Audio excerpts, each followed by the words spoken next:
She looks like the help, Michael. Why is she even allowed in the photo?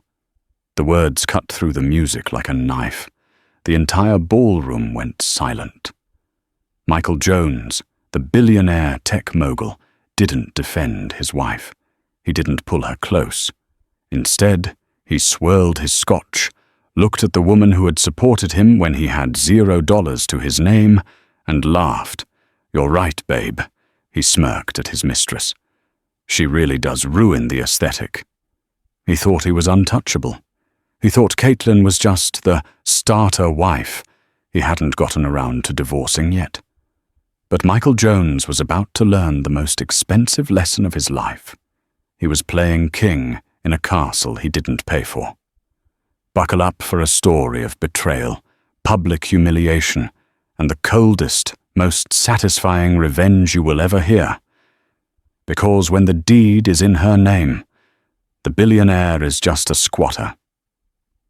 The champagne tasted like gold, or at least what Michael Jones imagined gold tasted like. Crisp, cold, and excessively expensive. He stood on the balcony of the Malibu estate.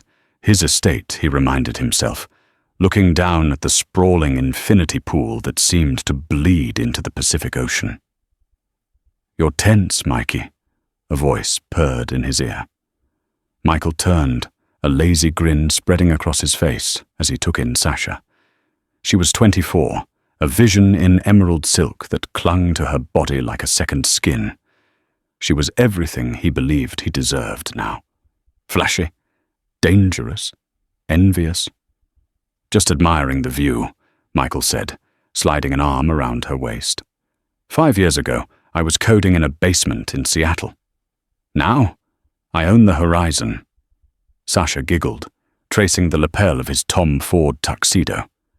"And you look like a king, which makes it really weird that the court jester is wandering around downstairs." Michael's smile faltered. He didn't need to look to know who she was talking about. Down in the grand hall, amidst the swirling gowns of senators' wives and tech heiresses, stood Caitlin Sedlacek. She wasn't wearing emerald silk. She was wearing a sensible navy blue dress that Michael had told her 3 times looked like something a librarian would wear to a funeral.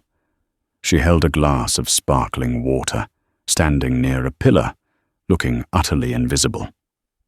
Caitlin was 42, the same age as Michael, but in his eyes she had aged in dog years. She had worry lines etched around her eyes, lines he conveniently forgot were from the nights she worked double shifts to pay for his service. She had calloused hands, hands that had packed his boxes and built his first office furniture. To Michael, Caitlin was a relic, a reminder of the time when he ate instant noodles and shopped at Goodwill. He hated being reminded of Goodwill. "She insists on coming," Michael sighed, taking a heavy sip of his drink. "She says it's our company's milestone. She doesn't get that she doesn't fit the brand anymore." "It's embarrassing, Michael," Sasha whispered, her voice dripping with poison. "I overheard the CEO of Vertex asking if she was the event coordinator. She's dragging you down. You're a billionaire. You need a queen, not a roommate." Michael looked down at Caitlin again. She was currently smiling politely at a waiter, probably asking about his family. She was so painfully nice. It made him sick. It made him feel like he owed her something, and Michael Jones hated owing anyone anything. "Don't worry," Michael said, his voice hardening. "I'm meeting with the lawyers next week. I just need to figure out how to give her a payout that shuts her up without denting the portfolio." "Make it quick," Sasha said, pulling away and checking her reflection in the glass door, "because I'm tired of sharing my man with a woman who shops at outlets." They descended the grand staircase together, a power couple descending from Olympus. The chatter in the room grew louder, then hushed as eyes turned to them. Michael soaked it in. This was what he lived for. The admiration, the envy. But as they reached the bottom step, Caitlin turned. Her eyes, a soft, unassuming hazel, met Michael's. She didn't look angry. She didn't look jealous. She just looked tired. "Michael," Caitlin said, her voice soft but cutting through the silence of the nearby circle. "I was looking for you. The investors from Tokyo are asking about the Q3 projections. I have the files on my phone if you—" Sasha stepped forward, effectively cutting Caitlin off physically. She towered over Caitlin in her heels. "Oh, honey," Sasha said, loud enough for the surrounding circle of elites to hear. "Don't bore him with spreadsheets. That's what assistants are for. Michael is here to celebrate his success. Why don't you go check on the catering? The shrimp puff tray is looking a little empty." A ripple of nervous laughter went through the crowd. It was a direct, brutal slap in the face, a mistress ordering the wife to do the catering in her own home. Caitlin went still. She looked at Sasha, then at Michael. Michael felt a flicker of discomfort, a tiny ping of conscience from the man he used to be. But then he looked at the CRO of Vertex, who was watching with amusement. If he defended Caitlin, he looked weak. If he defended Caitlin, he admitted that this frump had power over him. Michael chuckled, a dry, cruel sound. "She's right, Kate," Michael said, checking his Rolex. "You're stressing everyone out with business talk. Why don't you go relax? Maybe in the guest wing. Sasha and I have to host the toast." The betrayal hit Caitlin physically. She took a half step back, her grip tightening on her water glass until her knuckles turned white. It wasn't the infidelity. She had known about Sasha for months. It was the public dismissal. He had just erased 20 years of partnership in 10 seconds to impress a room full of strangers. "The guest wing," Caitlin repeated, her voice void of emotion. "Yeah," Michael said, turning his back on her to signal the conversation was over. "And hey, Kate, try not to use the main hallways. We're taking photos later. We want the vibe to be consistent." Sasha laughed, a tinkling, victorious sound, and looped her arm through Michael's. "Come on, baby, let's get you another drink." They walked away, leaving Caitlin standing alone in the center of the marble floor. The crowd parted around her, like she was a stone in a river, avoiding eye contact, whispering behind their hands. Caitlin Sedlacek didn't cry. She didn't throw her drink. She simply watched her husband, the man she had built from nothing, parade his mistress around the room she had designed. Slowly, deliberately, she set her glass down on a passing tray. She reached into her purse and pulled out a small, vibrating phone. She looked at the screen. It was a text message from her lawyer. "Documents ready.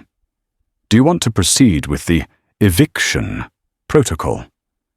Caitlin looked at Michael's back one last time. She typed a single word. Wait. She wasn't ready to end it yet. She wanted to see just how high he thought he could fly before she turned off the gravity.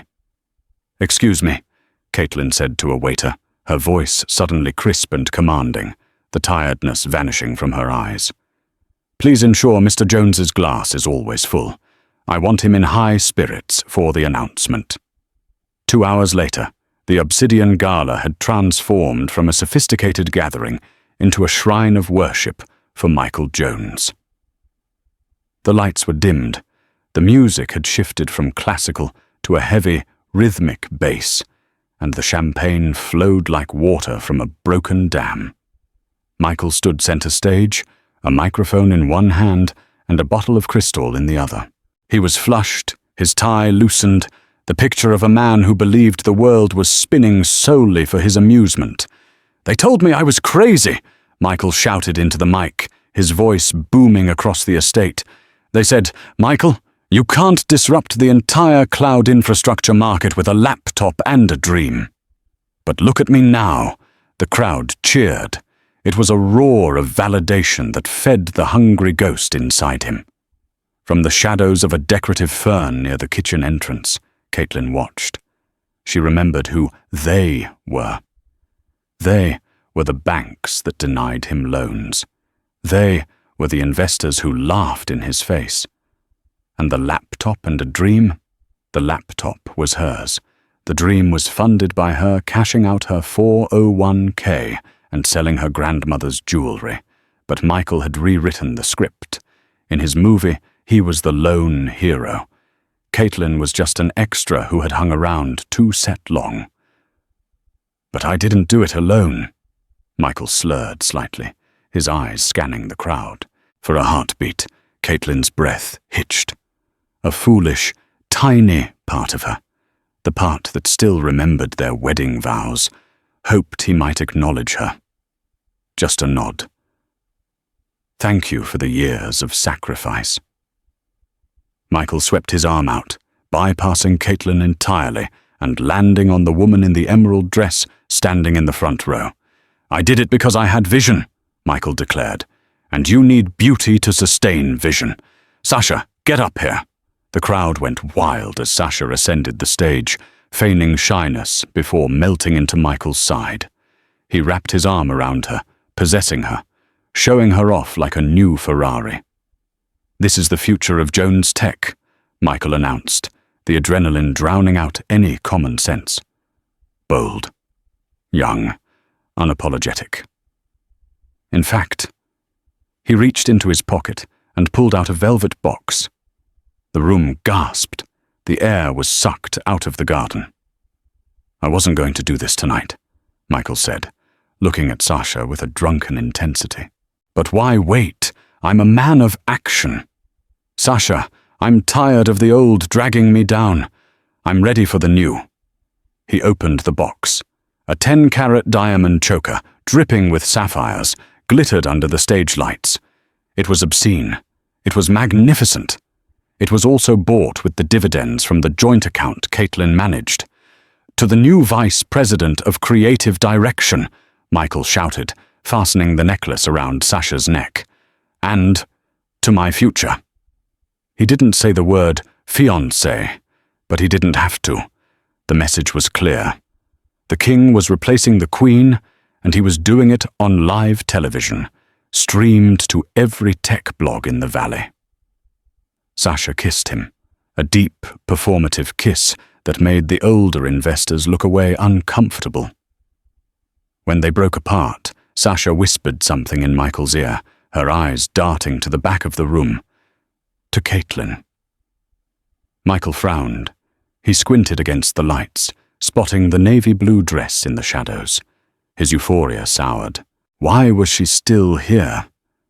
He had told her to go to the guest wing. She was like a ghost, haunting him before he was even dead. He jumped down from the stage, the crowd parting for him, as he marched toward Caitlin. Sasha trailed close behind, fingering her new diamonds, a smirk playing on her lips. "Caitlin!" Michael barked as he reached her. The music seemed to stop in their immediate vicinity. "What are you doing?" "I live here, Michael," Caitlin said calmly. Her voice was steady, contrasting sharply with his manic energy. "Not in this vibe, you don't," Michael snapped. "Look around. This is elite. This is success. You're standing there looking like a depressed accountant. You're killing the mood." Sasha feels uncomfortable. "Sasha feels uncomfortable?" Caitlin repeated, her gaze shifting to the younger woman. "In my house? Wearing a necklace bought with my signature. It's my money," Michael roared, causing a nearby waiter to drop a tray. "It's my name on the building. I earned this. You just sat there while I did the genius work." He was rewriting reality in real time, believing his own lies so fiercely that he was shaking with rage. "I want you to leave," Michael said, his voice dropping to a lethal hiss. "Not just the guest wing. Off the property. Go to a hotel. I don't want to see your face until the lawyers sort this out on Monday." He reached into his tuxedo pocket, pulled out a money clip, and peeled off 5 $100 bills. He crumbled them into a ball and threw them at her chest. "For a cab. And a makeover." Get yourself something that isn't this. The bills hit Caitlin's chest and fluttered to the marble floor. Silence stretched, thick and suffocating. The guests who were close enough to witness it pretended to look at their phones, terrified of the raw cruelty on display. Caitlin looked at the money on the floor. Then she looked at Michael, the man she had nursed through the flu, the man she had held when his father died, the man she had believed in when the world called him a failure. He was gone. Something inside Caitlin clicked into place. It wasn't a snap. It was the heavy, final thud of a vault door locking. The sadness evaporated, replaced by a cold, Arctic clarity. "You want me to leave the property, Michael?" she asked softly. "I want you gone," he spat. "Now." "Okay," Caitlin said. She didn't stoop to pick up the money. She stepped over it. She walked past him, past a gloating Sasha, and headed toward the main gates. But she didn't call a cab. She stopped at the security booth where the head of security, a burly man named Frank, who had worked for them for 10 years, was standing. Frank looked at her, his face pained. He had seen the whole thing on the monitors. "Mrs. Jones, I'm so sorry. Do you need a driver?" Caitlin looked back at the house, glowing like a lantern in the night, filled with people drinking her wine and celebrating her husband's ego. "No, Frank," Caitlin said, pulling her phone out. "I don't need a driver. But you might want to call your team." "Why?" Frank asked, confused. Caitlin tapped the screen, hitting send on the draft she had written earlier to her lawyer. "Execute protocol. Landlord." She looked up at Frank, a small, dangerous smile touching her lips for the first time that night. Because the owner of this estate just evicted the tenant, and things are about to get very ugly. The hangover hit Michael like a physical blow, a dull, throbbing ache behind his eyes that signaled the champagne had been vintage, but the quantity had been excessive. He groaned, rolling over in the king-sized bed. The sheets were Egyptian cotton, cool and smooth, luxury he had grown so accustomed to that he no longer noticed it.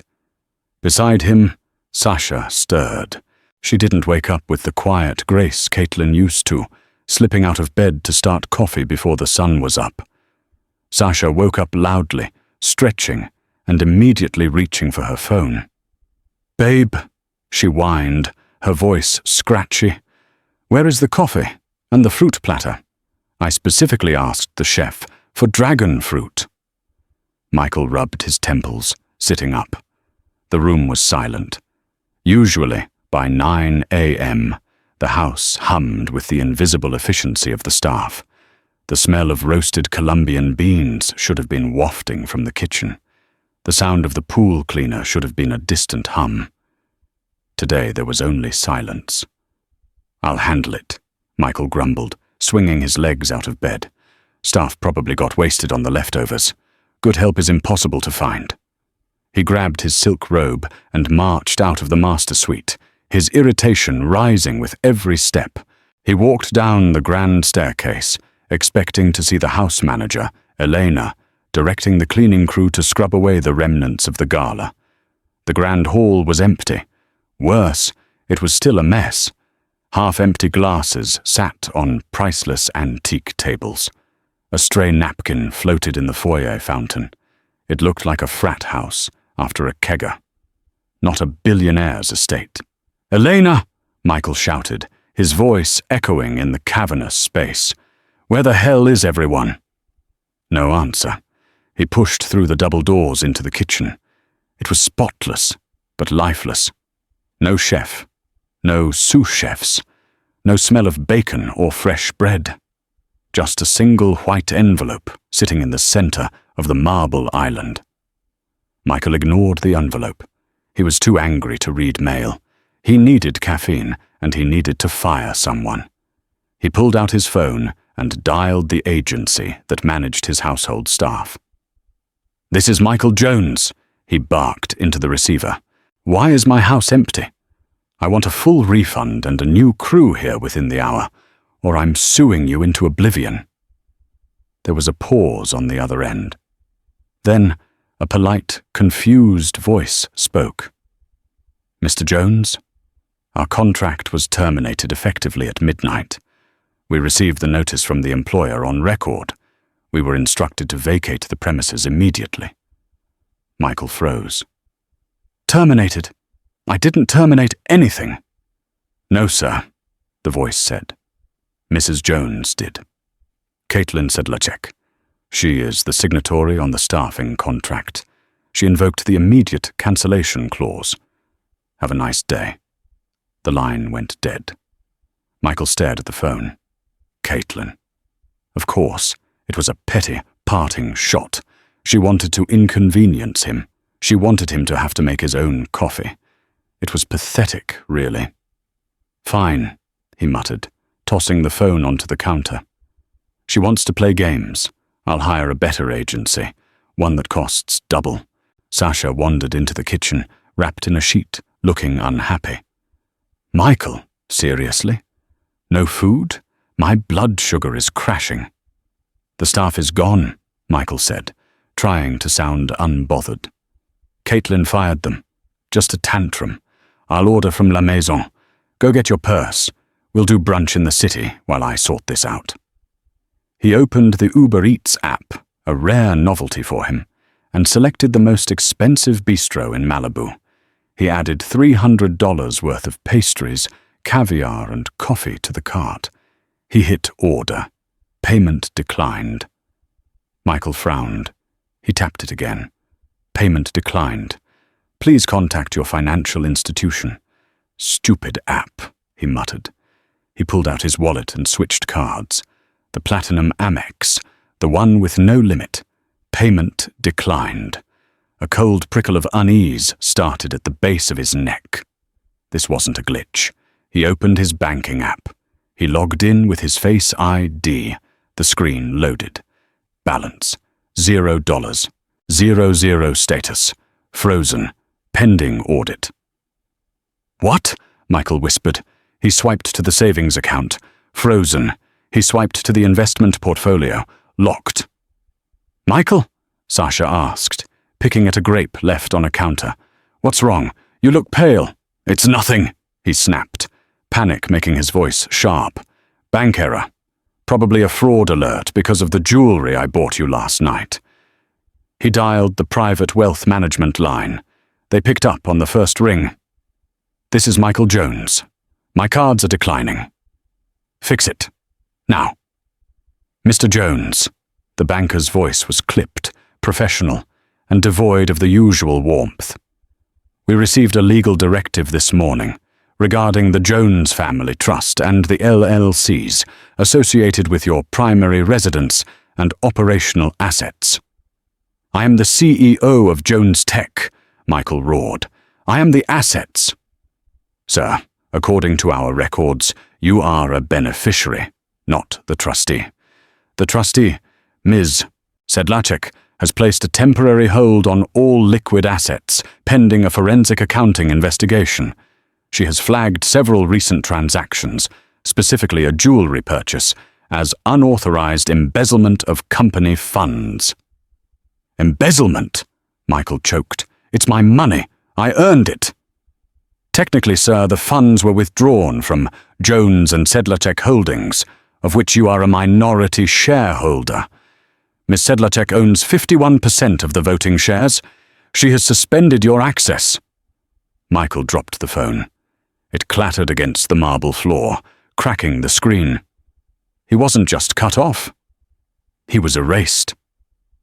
"Michael, you're scaring me," Sasha said, backing away. "What's going on?" Before he could answer, the heavy front doors opened. Heavy footsteps echoed on the tile. Michael spun around, relief flooding him as he saw Frank, his head of security, walking into the kitchen. Frank was a big guy, ex-military. He would fix this. He would throw out whoever was messing with the accounts. "Frank!" Michael shouted. "Thank God. Listen, I need you to drive me to the bank. and get a team to find Caitlin. She's hacking my accounts. I want her arrested." Frank didn't move. He stood in the doorway of the kitchen, his face unreadable. He wasn't wearing his usual Jones security blazer. He was wearing a plain black t-shirt, and he wasn't alone. Behind him were two uniformed sheriff's deputies. "Frank?" Michael asked, his voice wavering. "What is this?" Frank looked at Michael, then at the envelope still sitting on the island. "You should have opened the mail, Michael," Frank said, his voice low. He didn't call him Mr. Jones. Just Michael. Frank walked over, picked up the envelope, and handed it to him. "Mrs. Sedlacek hired me this morning," Frank said, directly. "She doubled my salary. My job is to secure the property." "I am the property owner," Michael screamed, pointing at the floor. "No, sir," one of the deputies said, stepping forward. "We have the deed right here. The property is owned by the KS Trust. You are listed as a guest." The deputy pulled a folded paper from his belt. "Michael Jones, you are hereby served with a restraining order and an immediate notice to quit. You have 30 minutes to vacate the premises. If you refuse, you will be arrested for trespassing." Michael looked at Frank, the man who had driven him to airports, guarded his parties, and known his secrets. "Frank," Michael pleaded, the arrogance finally crumbling into desperation.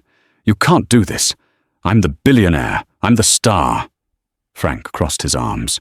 "You're a guest who overstayed his welcome, Michael. And the landlord just changed the locks.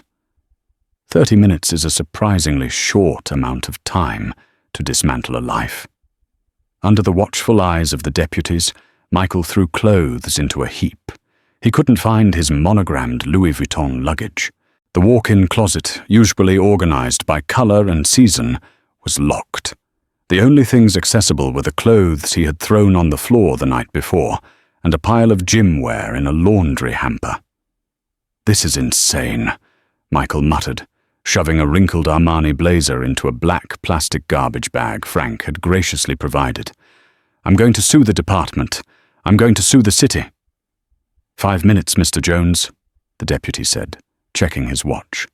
He stood by the door, hand resting casually near his belt, looking bored.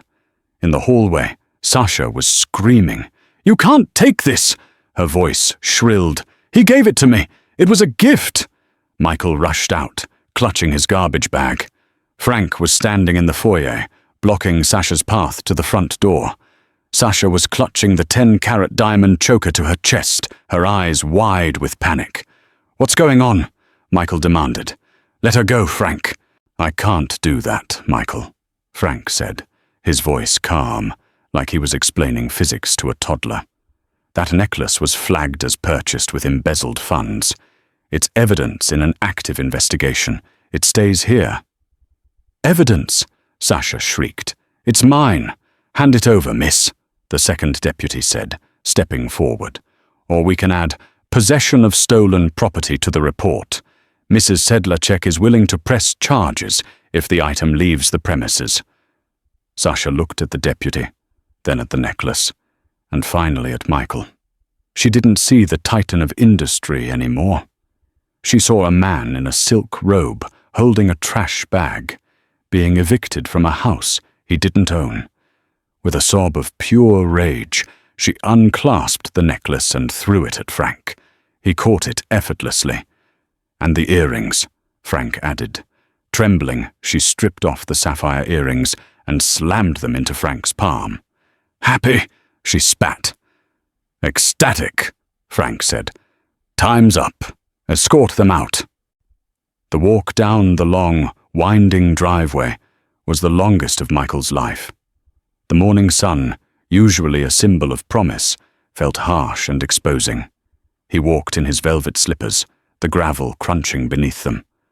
Sasha marched ahead of him, typing furiously on her phone, not saying a word. When they reached the massive iron gates, Michael stopped. He turned to the keypad to punch in the code to open them, then realized with a sinking heart that the code had likely been changed. Frank pressed a button on his remote from the porch. The gates groaned open slowly. "Wait," Michael said, turning back to shout at the house. "My cars! I need the Ferrari! How am I supposed to leave?"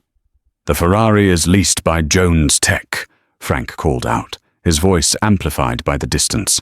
"The keys are in the safe. The Bentley is in Mrs. Sedlacek's name. You can walk, Michael. It's a nice day." Michael stood frozen. He had forgotten how to function without a fleet of vehicles at his disposal. He turned to Sasha. "Babe, call an Uber. My app is still locked." Sasha stopped typing. She turned slowly to face him. The adoration he was used to seeing in her eyes was gone, replaced by a look of utter repulsiveness. "Call an Uber," she repeated, her laugh harsh and brittle. "You want me to pay for a ride? With what money? You said you owned the world, Michael. You don't even own a pair of shoes." "It's a temporary glitch," Michael pleaded, reaching for her arm. "Once I get to the office, I'll fire Caitlin, unlock the accounts, and buy you a new necklace, twice as big." Sasha sidestepped him. "You're done, Michael. I checked the news while I was packing. The story broke 10 minutes ago. Billionaire CEO evicted by wife. You're trending, and not in a good way." She held up her phone. A black Uber SUV was pulling up to the curb.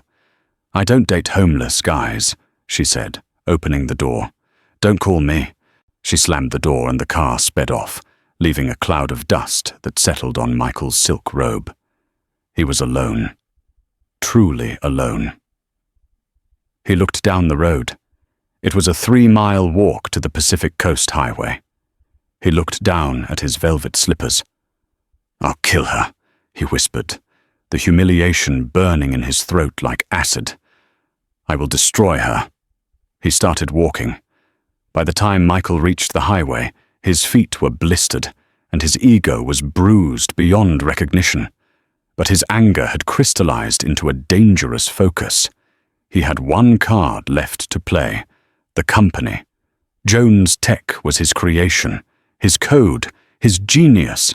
Caitlin might have her name on the house and the trust, but the board of directors answered to him.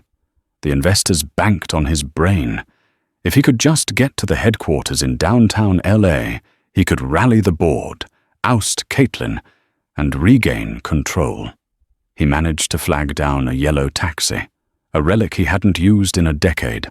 He promised the driver he'd pay him double in cash once they got to the office, lying through his teeth since he had zero cash. The driver, recognizing him vaguely from magazines, agreed skeptically. The ride took an hour. Michael spent it staring out the window, rehearsing his speech. He would paint Caitlin as mentally unstable, a scorned woman trying to burn down a Fortune 500 company out of spite. The board would eat it up. They hated instability. The taxi pulled up to the gleaming glass spire of the Jones Tech Tower. It was a monument to his ego, 70 stories of steel and innovation. "Wait here," Michael told the driver. "I'll have my assistant bring down the cash." He jumped out, clutching his garbage bag of clothes, and strode toward the revolving doors. He ignored the confused looks of the employees smoking outside. He was the king returning to his castle. He walked into the lobby, the cool air conditioning hitting his sweaty face. He approached the security turnstiles. He slapped his palm on the biometric scanner. "Beep! Beep! Access denied." Michael frowned. He wiped his hand on his robe and tried again. "Beep! Beep! Access denied." "Hey!" Michael shouted at the security guard behind the desk, a new guy he didn't recognize. "Open the gate! The scanner is broken!" The guard looked up slowly. He didn't jump to attention. He didn't look scared. He looked at a clipboard on his desk. "Name?" the guard asked. "Are you joking?" Michael screamed, slamming his hand on the glass. "I am Michael Jones, the name on the building.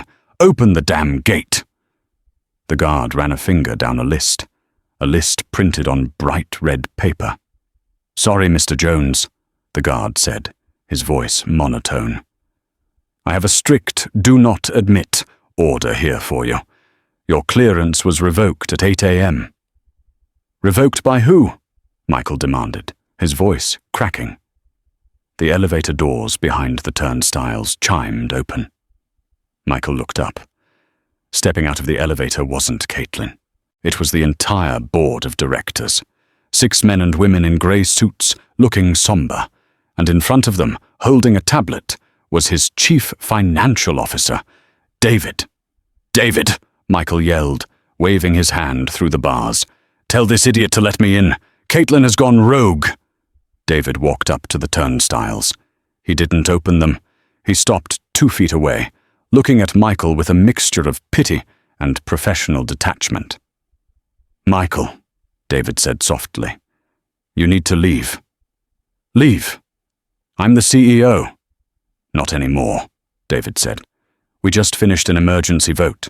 In light of the embezzlement allegations and the unstable behavior demonstrated at the gala, the board has voted to remove you, effective immediately." Michael felt the floor sway. "You can't do that. I have the controlling shares." David shook his head. "You had voting proxies. Proxies that were revocable by the primary shareholder." David tapped his tablet screen and held it up. It showed a live video feed of a conference room upstairs. Caitlin was sitting at the head of the table, wearing a sharp white suit, looking calm, composed, and utterly in charge. "She revoked your proxies, Michael," David said. "She owns 51%. We work for her now." Panic is a cold sweat that starts in the small of your back and ends with you running through downtown traffic in velvet slippers. Michael didn't pay the taxi driver. When the driver got out to open the door, expecting cash, Michael bolted. He sprinted through the gridlocked traffic of 4th Street, ignoring the shouting and the honking horns. He ran until his lungs burned and his expensive slippers were shredded against the asphalt. He ducked into a crowded metro station, collapsing onto a bench, gasping for air. People stared. And why wouldn't they?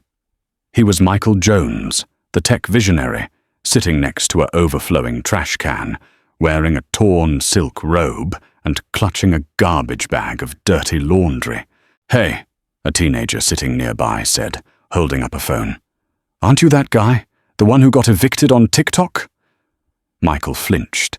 He looked at the screen. It was a video of him at the gate, screaming at Frank.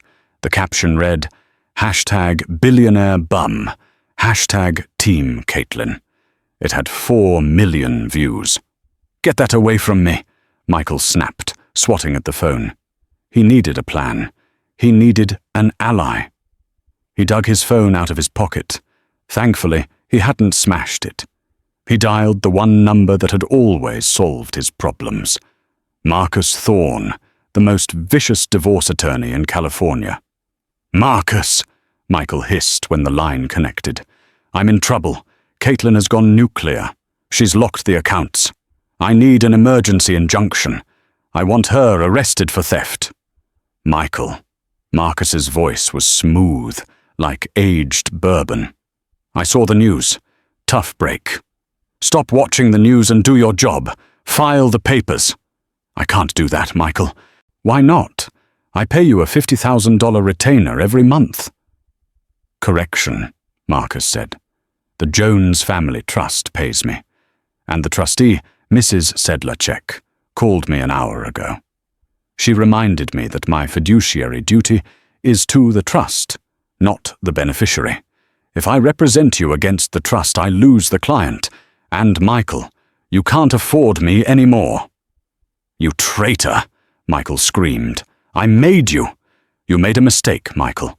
You signed everything over to her 5 years ago to dodge that SEC audit. You wanted to hide your assets? Well, congratulations. They're hidden. From you."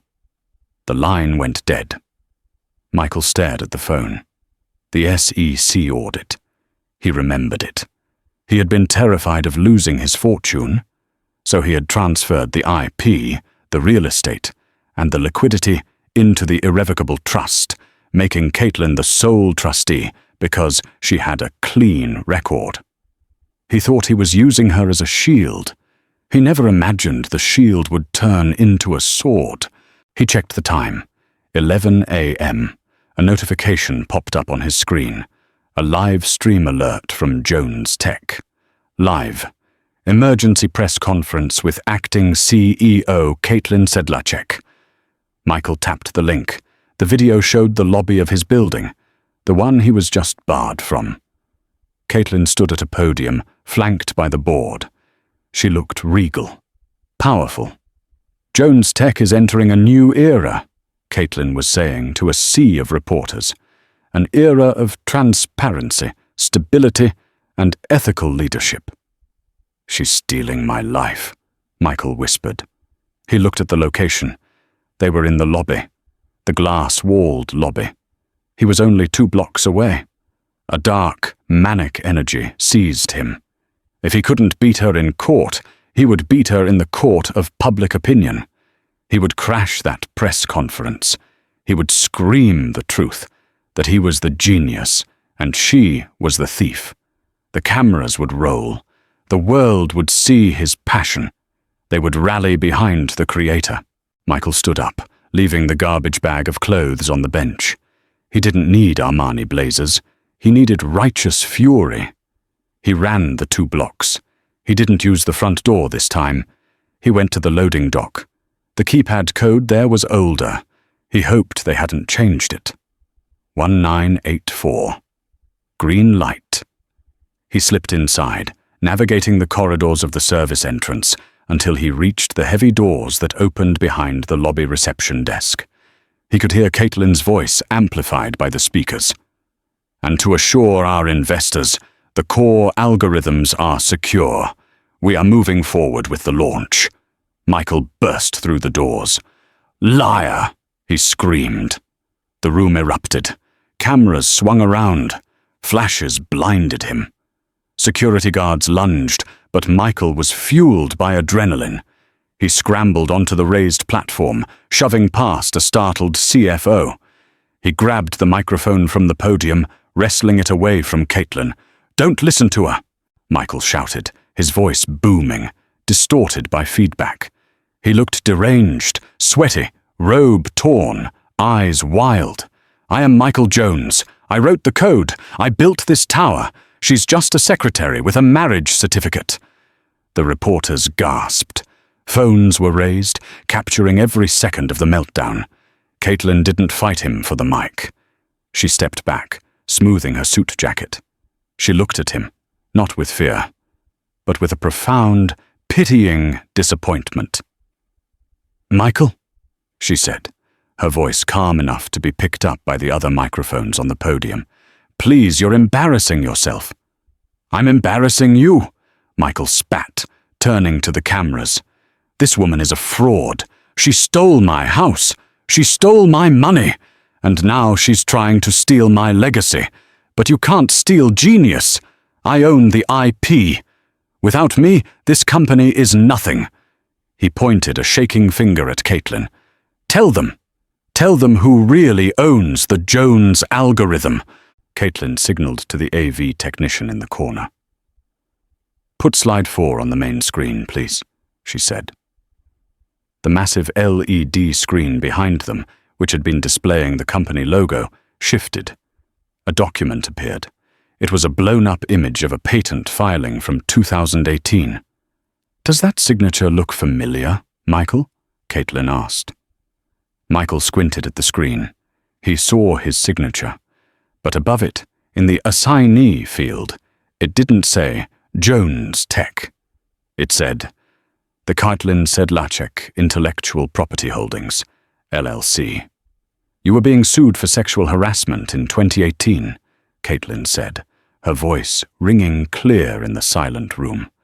You were terrified of losing the patent in the settlement. You begged me to take it. You literally got on your knees in our kitchen and begged me to put it in my name to protect the empire." She took a step closer to him. "I protected it, Michael. I protected it from the lawsuits. I protected it from the bad investments." And now, I'm protecting it from you." Michael stared at the document. The memory flooded back. The panic. The transfer. He had thought he was so smart, hiding his assets in his wife's name because he thought she was too stupid to ever leave him. "But," Michael stammered, the mic drooping in his hand. "But I'm the face. The people want me." "The people want stability," Caitlin said. She looked at the security guards. "Please remove the trespasser." Two large guards grabbed Michael by the arms. This time he didn't fight. The fight had drained out of him the moment he saw that document. As they dragged him off the stage, feet dragging, the cameras flashed relentlessly. He wasn't the defiant hero. He was the villain in his own biography. "Caitlin!" he screamed, one last desperate plea. "Caitlin, please, I have nowhere to go." Caitlin leaned into the microphone. "I hear the Motel 6 on Route 66 has vacancies," she said coldly. "And Michael? They take cash. I hope you kept some of those bills you threw at me last night." The descent from Olympus to the pavement is a long drop, but the landing is instantaneous. 3 hours after being dragged off the stage at Jones Tech, Michael Jones sat on a plastic stool in a pawn shop on 6th Street. The air smelled of dust and desperation. The shop owner, a man with grease under his fingernails who didn't know or care what cloud infrastructure was, examined Michael's Rolex Daytona with a jeweler's loupe. "5,000, the man grunted. 5,000, Michael choked. He was still wearing the torn silk robe, though he had managed to steal a pair of canvas sneakers from a donation bin outside a shelter because his feet were bleeding. "That watch cost $40,000. It's platinum." "It's scratched," the man said, dropping the loupe. "And you look like you stole it. Take the $5,000 or get out. I'm doing you a favor not calling the cops." Michael's hand trembled. He wanted to scream. He wanted to throw the watch through the bulletproof glass. But his stomach was twisting with hunger, and the sun was setting. He had no ID, no credit cards, no home. "Fine," Michael whispered. "Give me the cash." He walked out of the shop with a thick envelope of bills. It felt like a fortune and a pittance all at once. $5,000 used to be what he spent on a dinner for two. Now, it was his entire net worth.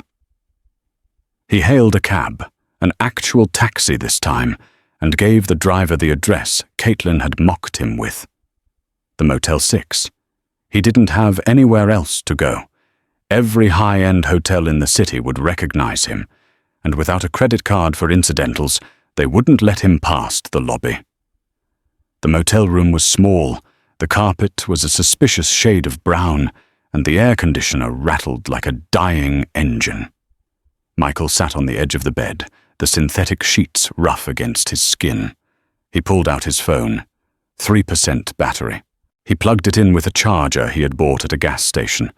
As the screen brightened, the notifications flooded in. Thousands of them. Twitter mentions, Instagram tags, news alerts. Hashtag Michael Jones. Meltdown was the #1 trend globally. He ignored the hate. He needed allies. He needed his boys. He scrolled to the contact for Brad, a venture capitalist Michael had made millions for in the early days. Calling Brad. Ring. Voicemail. He called Steve, his college roommate, and the COO of a rival tech firm. Blocked. He called the senator whose campaign he had funded last year. "The number you have reached is no longer in service." They knew. They all knew. In the world of the ultra-wealthy, you are only as valuable as your liquidity. And Michael Jones was dry. He threw the phone onto the bed and turned on the small television bolted to the wall. He needed noise. He needed to drown out the silence of his own failure. The news was on. Channel 5. And in a shocking turn of events, the tech world is reeling from the fall of Michael Jones. But joining us now for an exclusive interview is the woman who was by his side during the tumultuous final months, Sasha Vane. Michael froze. He scrambled to the end of the bed, staring at the grainy screen. There she was, Sasha, sitting in a studio, looking fragile and teary-eyed. She wasn't wearing the emerald dress or the diamonds. She was wearing a modest beige sweater, looking like a librarian. "Sasha," the host asked gently, "you were with him at the gala. Did you know about the embezzlement?" Sasha wiped a fake tear. I had suspicions. But Michael was... He was a very controlling man. He made me believe everything was legal. He told me the necklace was a family heirloom. I had no idea he stole money from the company to buy it. I feel so used. "Liar!" Michael screamed at the TV, his voice cracking. "You picked it out. You pointed at it in the catalogue. I was a victim of his manipulation," Sasha continued, looking directly into the camera. "He promised me the world, but he was just using me to hide his assets from his poor wife. Caitlin is a saint. I've already reached out to her legal team to return everything he gave me. I just want to put this nightmare behind me." Michael stared, mouth agape. She had flipped. In less than 12 hours, she had rewritten history to save her own skin, painting him as the monster and herself as the innocent pawn. She was aligning herself with Caitlin. "I hope," Sasha added, her voice dropping to a whisper, "that Michael gets the help he clearly needs. He's a sick man." Michael grabbed the remote and threw it at the TV. It bounced harmlessly off the screen. He sank to the floor, burying his face in his hands. The anger was gone, replaced by a hollow, aching void. He had lost his wife. He had lost his company. He had lost his mistress. He had lost his reputation. And the worst part? He knew, deep down, that he deserved it. He sat there for an hour, the room growing dark. The neon motel sign outside buzzed, casting a red rhythm across the floor. Buzz, click, buzz, click. A sharp knock on the door made him jump. Michael's heart raced. Was it the police? Had Caitlin sent someone to finish him off? He stood up, smoothing his torn robe, trying to summon a shred of dignity. He walked to the door and peered through the peephole. It wasn't a cop. It was a young man in a bike messenger helmet. Michael opened the door a crack. "What?" "Delivery for Michael Jones," the kid said, chewing gum. He held out a thick manila envelope. "I didn't order anything." "Sender paid for rush delivery. Said it was urgent legal correspondence." Michael took the envelope. The kid walked away without a word. Michael locked the door and sat back on the bed. He ripped open the envelope. Inside was a stack of legal documents, divorce papers. But clipped to the front was a handwritten note on blue stationery. He recognized the handwriting immediately. It was elegant, precise. Caitlin's. He held the note under the dim lamp. "Michael, by now you've likely sold the watch. I assume you got about $5,000 for it. That should cover this motel for a few weeks. Enclosed is the divorce settlement. I am offering you a choice. We can do this the hard way, where I release the forensic accounting of your business trips to the IRS, and you go to federal prison. Or you can sign these papers tonight. The terms are simple. You get to keep your freedom. I get to keep everything else. You have until 9 a.m. tomorrow to sign. Frank will be by to collect them." Carmichael looked at the settlement agreement. Assets to husband, $0. Alimony to husband, $0. Non-disclosure agreement. Perpetual. He looked around the dingy room. He looked at the $5,000 in cash on the nightstand. He picked up a cheap motel pen. The pen felt heavier than a sledgehammer. Michael hovered the tip over the signature line. Michael A. Jones. A name that used to move markets. A name that was etched in glass on skyscrapers. Now, it was just a string of letters acknowledging that he was defeated. He looked at the non-disclosure clause again. Perpetual silence. He couldn't write a memoir. He couldn't go on talk shows. He couldn't even tweet about the marriage without risking the $5,000 he had left, which, according to the fine print, would be clawed back instantly upon breach of contract. He signed. The ink was cheap and blue, scratching against the paper. He didn't sleep that night. He sat in the chair, watching the neon light paint the walls red, then black, then red again. At 8:55 a.m., a black SUV pulled into the motel parking lot. It wasn't a limo. It was a standard Chevy Suburban. Frank stepped out. He wasn't wearing a suit today. He was wearing jeans and a polo shirt. He looked relaxed, lighter. Michael opened the door before Frank could knock. "Here," Michael said, shoving the envelope into Frank's chest. His voice was rasping from dehydration and lack of use. "Take it." Frank took the envelope. He checked the contents, flipping to the last page to verify the signature. He nodded, satisfied. "Good choice, Michael," Frank said. "Is she happy?" Michael asked, a sudden desperation seizing him. "Does she know I'm here?" He gestured to the peeling paint and the drug deal happening 3 doors down. "She knows," Frank said. She tracked the taxi. "And?" Frank looked at Michael. He didn't look at him with malice. He looked at him with the weary indifference one might have for a flattened soda can on the side of the road. "She said to tell you that the Motel 6 is actually a step up from where you started when you met her," Frank said. "She reminded me that your first apartment didn't have heat." Michael flinched. It was true. He had forgotten. He had rewritten his own history so many times, he believed he was born in a tuxedo. "Frank," Michael whispered, "I have $5,000. That's it. What am I supposed to do?" Frank turned to walk away. "There's a staffing agency down on 4th. They're hiring day laborers for warehouse work. It's honest money. You used to be good at hard work, Michael. Maybe you'll remember how." Frank got in the truck and drove away. Michael stood in the doorway, watching the dust settle. He was 42 years old. He had a genius IQ, and he was about to Google how to write a resume for entry-level work. Across the city, the air in the executive suite of Jones Tech was crisp, filtered, and smelled of fresh orchids. Caitlin sat at the desk.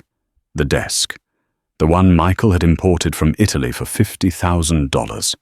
She was signing documents, but unlike Michael's, hers were building things, reinstating health benefits for the staff, funding the R&D department Michael had gutted to pay for his yacht. "Mrs. Sedlacek?" Caitlin looked up. Her new assistant, a sharp young man named Leo, stood in the doorway. "There's a visitor in the lobby. She doesn't have an appointment, but she's refusing to leave. She says she has vital information regarding the ex-CEO. Caitlin put down her pen. She knew exactly who it was. "Send her up," Caitlin said. "But leave the door open. I want witnesses." 3 minutes later, Sasha walked in. She looked different than she had on TV the night before. The librarian sweater was gone, replaced by a tight, professional suit that looked like a costume she was wearing to play the role of serious businesswoman. Sasha stopped in front of the desk. She looked around the office, her eyes hungry, assessing the value of the art on the walls. "Caitlin," Sasha said, her voice trembling with rehearsed emotion. "Thank you for seeing me. I had to come personally. To apologize." Caitlin didn't stand up. She didn't smile. She leaned back in her chair, interlacing her fingers. "You apologized on national television, Sasha. Was the ratings boost not enough?" Sasha's eyes widened innocently. That wasn't for ratings. I wanted to clear the air. I wanted to help you. I know where Michael hid the other watches, the ones he bought in cash. I can help you find them." "I don't need your help," Caitlin said coolly. "My forensic accountants found those weeks ago." Sasha shifted her weight. "Right. Well, I also wanted to discuss the lawsuit." "Which one?" "The one where you're suing me for the return of gifts purchased with misappropriated funds," Sasha said, her voice hardening slightly. "Caitlin, look, we're both victims here. Michael played us both. I'm just a girl from Ohio who got swept up. If you drop the suit, and maybe, I don't know, help me with a small settlement for my trauma, I can be a very powerful ally. I can tell the press whatever you want." Caitlin stared at her. The sheer audacity was almost impressive. "You think we are the same?" Caitlin asked softly. "Aren't we?" Sasha shrugged. "We both wasted time on a narcissist." Caitlin stood up. She walked around the desk. Sasha took a step back, intimidated by the quiet authority radiating from the older woman. "I spent 20 years building this company," Caitlin said. "I wired the first servers. I balanced the books at the kitchen table. I was his partner. You were his accessory." Caitlin reached for a file on her desk and tossed it toward Sasha. It slid across the polished wood and stopped at the edge. "That is a cease and desist," Caitlin said, "and a final notice.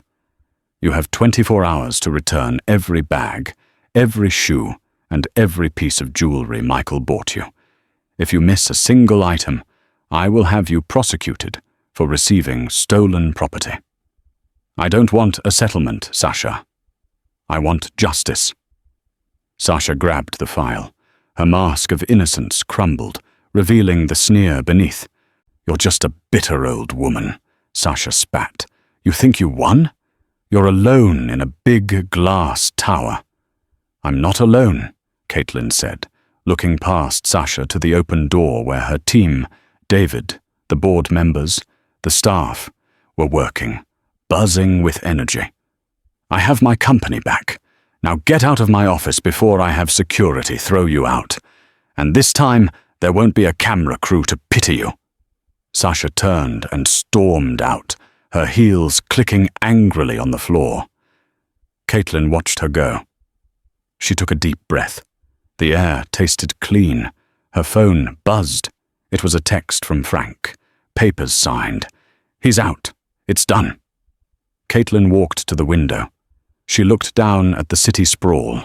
Somewhere down there, in the smog and the noise, Michael was starting over. She didn't feel happy about it. She didn't feel sad. She just felt free. She went back to her desk, picked up her pen, and went back to work. 5 miles away, Caitlin sat in the back of her town car as it merged onto the highway. She checked her phone. A notification from her lawyer popped up.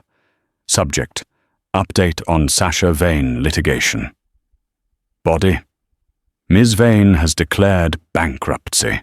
The remaining jewelry has been recovered and auctioned for charity. Case closed. Caitlin deleted the email. She didn't feel a thrill of victory. She just felt a sense of completion. "Where to, Ms. Sedlacek?" the driver asked. Caitlin looked out the window at the Pacific Ocean, glittering in the afternoon sun. It was the same view she used to look at from the balcony of the mansion, feeling lonely in a house full of people. Now, she was alone in the car, but she had never felt more connected to herself. "Home," Caitlin said. "Take me home." She wasn't going back to the glass mansion on the cliff. She had sold it months ago. She bought a smaller place, a historic Spanish villa with a garden she tended herself, a place that felt like her. As the car sped up, Caitlin allowed herself a small smile. She had walked through the fire and come out made of steel. She had learned the most important lesson of all. A partnership isn't about who owns the deed. It's about who owns their soul. And for the first time in 20 years, the deed to Caitlin's life was solely in her name. Michael Jones thought he was playing chess, but he didn't realize he was playing against the woman who designed the board. He lost his fortune, his reputation, and his love, all because he mistook silence for weakness. He learned the hard way that when you build a life on the backs of others, you shouldn't be surprised when they finally stand up and tip you over. What do you think? Did Michael deserve a harsher punishment, or is living as just Mike the ultimate justice? And what about Sasha? Did she get off too easy? Let me know in the comments below. If you enjoyed this story of betrayal and sweet, sweet revenge, make sure to hit that like button. It really helps the channel. And don't forget to subscribe and ring the bell so you never miss a drama-filled episode. Remember, be careful who you step on while climbing the ladder. They might just be the one holding it steady. Thanks for watching, and see you in the next story.